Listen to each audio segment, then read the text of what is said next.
Olá, pessoal! Sejam muito bem-vindos ao nosso canal Edna Regina, neuropsicopedagoga.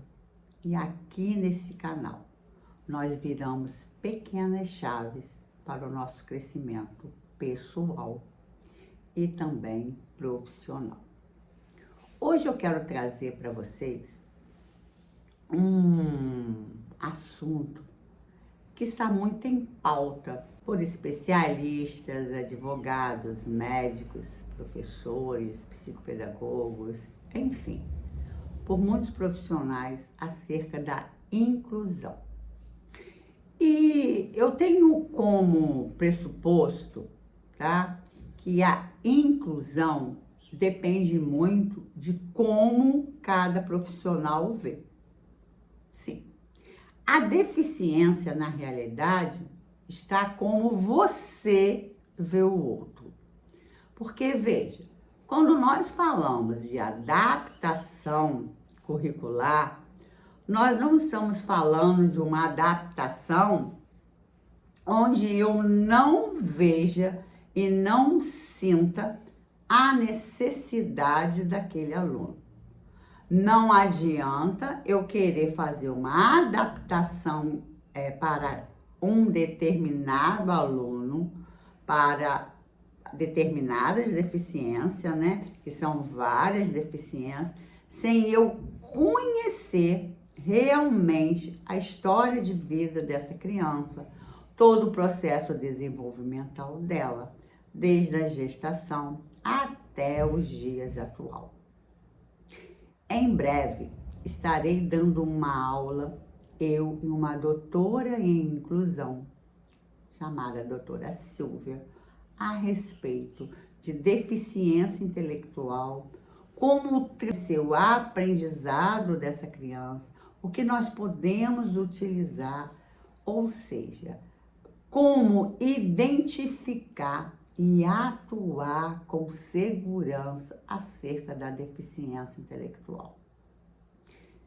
Então, eu trago aqui hoje para vocês que nós precisamos responder algumas perguntas em relação a esta criança para que as adaptações curriculares sejam possibilidades educacionais de fato para atuar na dificuldade de aprendizagem dessas crianças.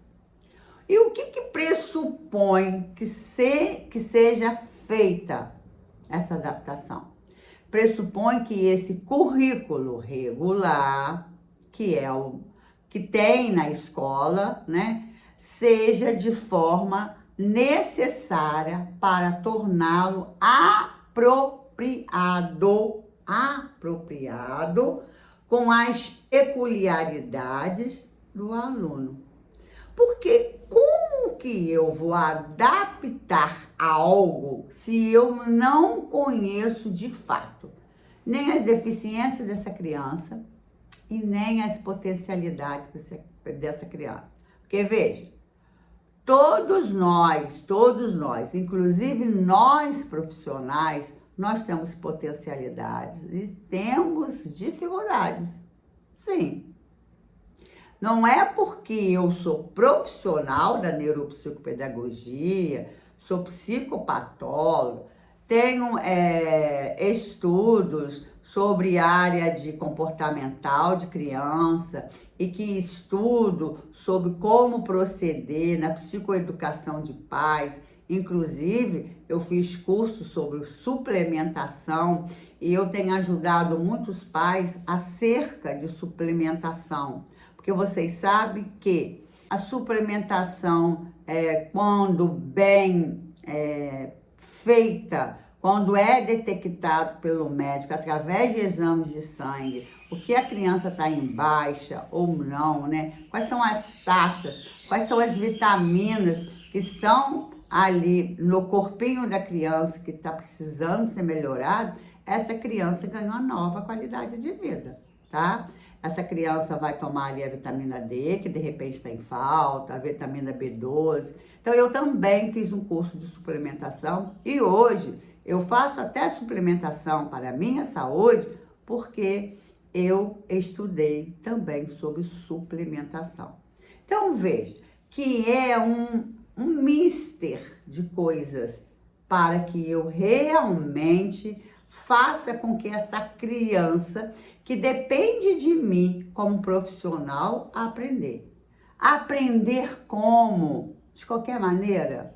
Aprender, ela precisa aprender tudo daquele currículo regular? Não, eu preciso alterar de forma dinâmica, ampliando todas as possibilidades para que ela aprenda de fato. As adequações curriculares, elas implicam em algumas situações que nós devemos conversar conosco. E uma das primeiras perguntas que nós devemos fazer é como essa criança aprende. Como que essa criança com deficiência vai aprender? E eu só consigo saber como ela aprende se eu fizer o que com ela? Se eu fizer um checklist funcional, fazer uma questão ali de um protocolo de desenvolvimento infantil com essa criança. Porque desenvolvimento infantil não é só para psicopedagogos e neuropsicopedagogos, também são para professores. Quando eu faço um protocolo ou um instrumento de desenvolvimento infantil, eu estou buscando ali uma visão geral daquilo que a criança sabe. Porque não é o que ela tem potencial para fazer, mas é o que ela já sabe fazer. Porque a partir do que ela já sabe e do que ela ainda não sabe, é que eu vou intervir de forma assertiva naquilo que ela não sabe. Então, mas o que é que eu vou ensinar para essa criança? Veja que quando eu sei como essa criança aprende, eu sei o que vai ser apropriado para ela, para que ela aprenda.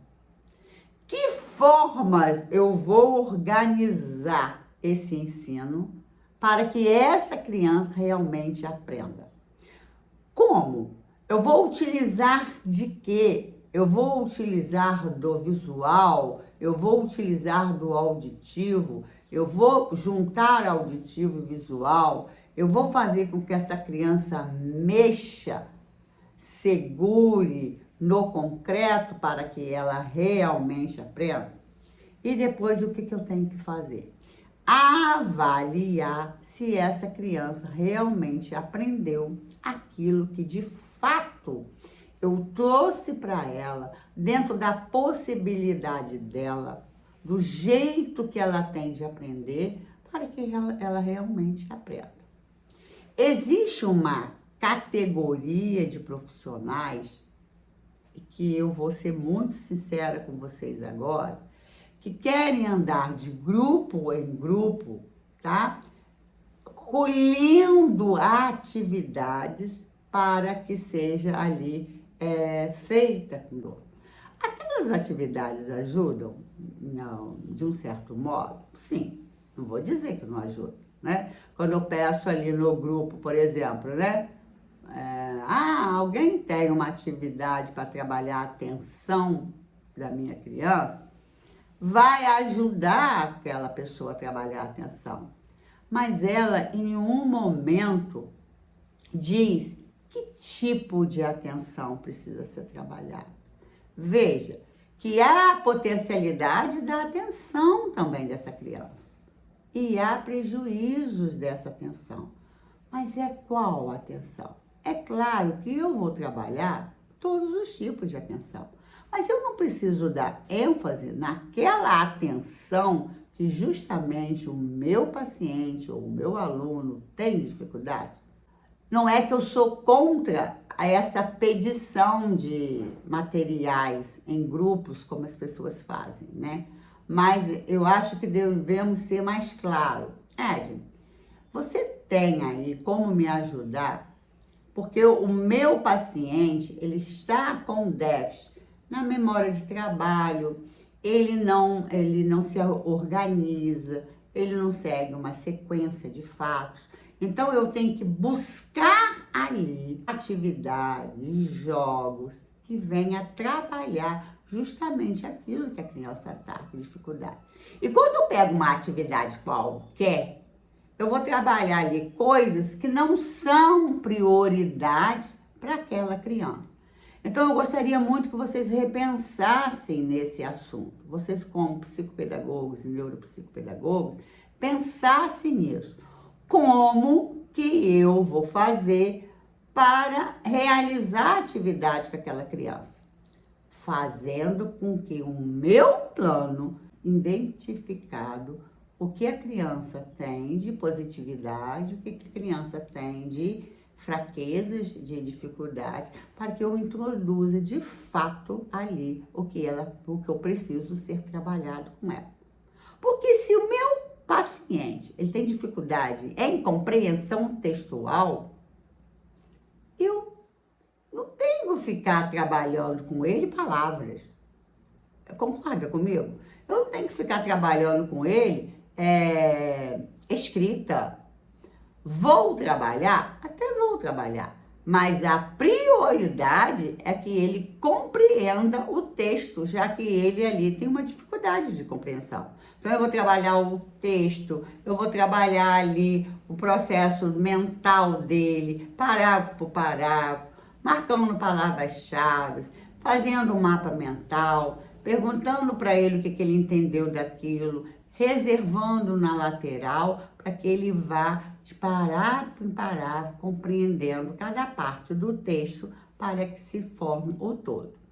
Lembre-se que isso se chama análise e síntese. Eu quero deixar aqui para vocês, sim, a criança aprende, a criança autista aprende, a criança com TDAH aprende, deficiência intelectual aprende, a não ser aquelas crianças que têm um transtorno gravíssimo, tá? E que tem muitas comorbidades, que vai aprender sim, mas ela vai ali precisar de ali um tempo maior para que ela possa realmente aprender.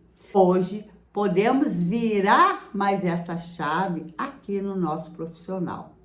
Procure saber como o seu paciente aprende, qual é a forma melhor de chegá-lo, né? Qual é a forma melhor de chegar ao conhecimento dessa criança? É de forma visual, é de forma auditiva, é através de mapa mental? Quais as formas de utilizar e não buscar tanto atividades prontas. Faça você mesmo a sua atividade contemplando aquilo que a criança exatamente precisa. Eu vou deixar o link aqui abaixo sobre estudo de caso do novo decreto, preço muito acessível, que vocês podem estar aí aprendendo de fato como, o que esse decreto diz, como que vocês devem proceder nesse decreto. E você, psicopedagogo e neuropsicopedagoga, também precisa estar a par desse decreto. Não é só escola, não. Porque quando você fica a par desse decreto, você vai ajudar, de alguma forma, o seu paciente lá, quando tiver que fazer adaptações dentro da escola. Então, eu vou deixar o link aqui para vocês de estudo de caso vocês queiram se aprofundar nessas questões. E assim que nossa aula sobre deficiência intelectual e como atuar de forma assertiva na deficiência intelectual, eu aqui também vou trazer para vocês, tá bom?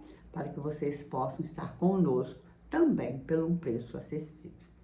Se esse vídeo serviu de fato para você, ele pode também servir para outros profissionais. Então, eu gostaria que você compartilhasse. E se você não é inscrito no nosso canal, que se inscreva também, tá bom? Ajude-nos a ajudá-los também, que eu tenho certeza que nós vamos trazer aqui muita coisa que possa estar te ajudando aí, tanto no seu pessoal quanto no seu profissional. Até a próxima!